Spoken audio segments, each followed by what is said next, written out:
Stella here. Thank you for joining me. You know, I've been thinking a lot about what it means to have the heart of an illustrator.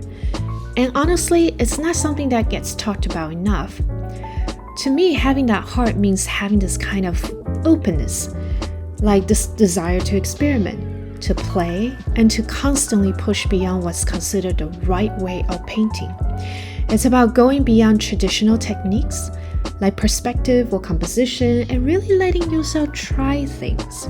Like, see what happens when you mix weird materials or ignore the rules people tell you to follow, which I do every day. That's the thing with illustrators. We're not afraid to break out of the box, and I think over time, that approach builds into a distinct style that's instantly recognizable.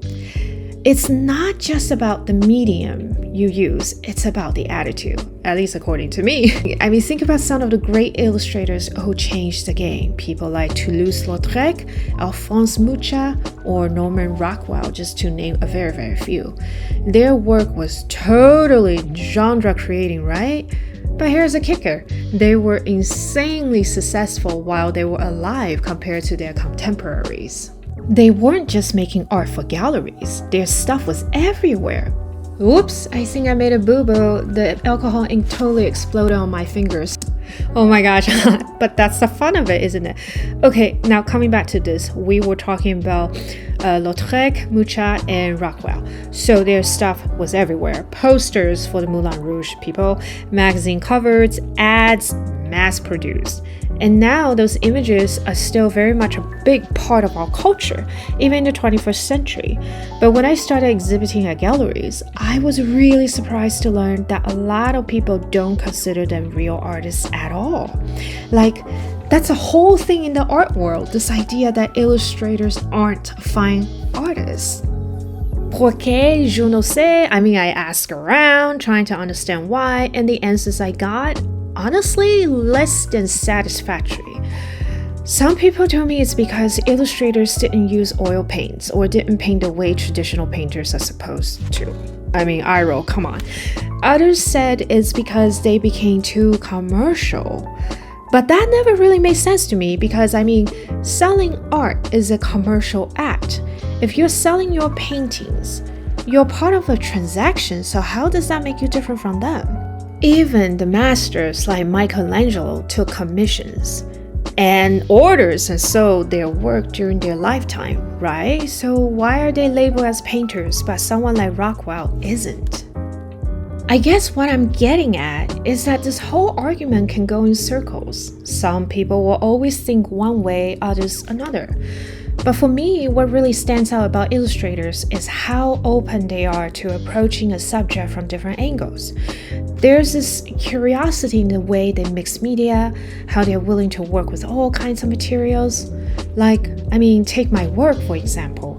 Right now, I'm mixing watercolor with browns, powder, in case you were wondering what was the thing I was spreading about, alcohol ink, and markers. I'm literally painting that fish eye with a marker on canvas board. Sounds weird, right? But that's what excites me. Alright, I am going to stop narrating for a moment so you can enjoy what I'm actually doing here. I'll be back.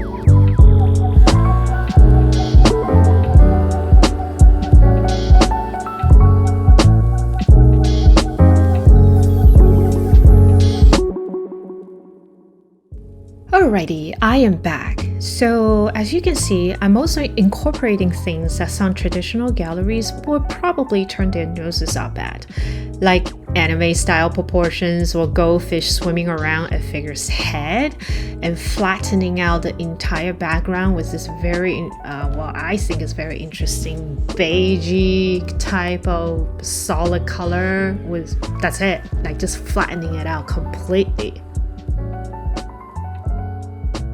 Alrighty then, so here's a before and after I finished painting. So now I'm doing another thing that is a big no-no in the book of many of my art professors, which is I upcycle, basically recycle, a vintage frame I found in a really cool vintage shop. I just really like it because it's actually real wood. And so I'm going to take out the actual stand on the back and add the wire to it. But before I even get to that point, I'm going to do something that will shock the traditional list, which is I am adding graphic text over the frame that says "so" just because it felt right. I know this piece isn't going to be picked up by galleries that focused on more traditional, way of creating art, but that's not the point. The point is I am experimenting. I want to see what happens when watercolor interacts with alcohol ink, or how adding bold text to the frame changes the whole feel of the piece. And yeah, not everything worked. Remember my exploding alcohol ink on my hands? Sometimes it's a mess, but that's part of the process. The mistakes I made in this painting will teach me something that I'll carry into the next one. That's what having the heart of an illustrator is all about, according to me. It's about constantly learning and evolving. And having fun. Don't forget about having fun. To wrap this all up, having the heart of an illustrator, at least in my mind, isn't really about whether you call yourself an illustrator or a painter or anything else. It's about having a heart that's open to trying new things, to stepping out of your comfort zone and challenging yourself creatively.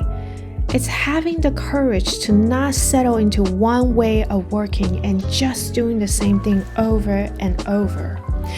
You look at someone like Toulouse-Lautrec or Mucha or Rockwell, and what do they all have in common? They never allowed themselves to be stuck in one formula. They were constantly pivoting, reinventing themselves. And that's what I try to do too. I don't want to paint in some rigid, formulaic way that someone else has deemed correct.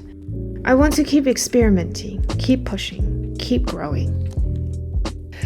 And you know what? I'm happy to be labeled as an illustrator rather than a painter. One of my art mentors told me something that really stuck with me. She said, "You know, a successful illustrator once told me the difference between illustration and painting is that illustration gets to enter the homes of millions and be seen by millions, whereas the painting is a singular on a wall." That's such a powerful thought, right? Why wouldn't I want my art to be seen by millions? What do you think?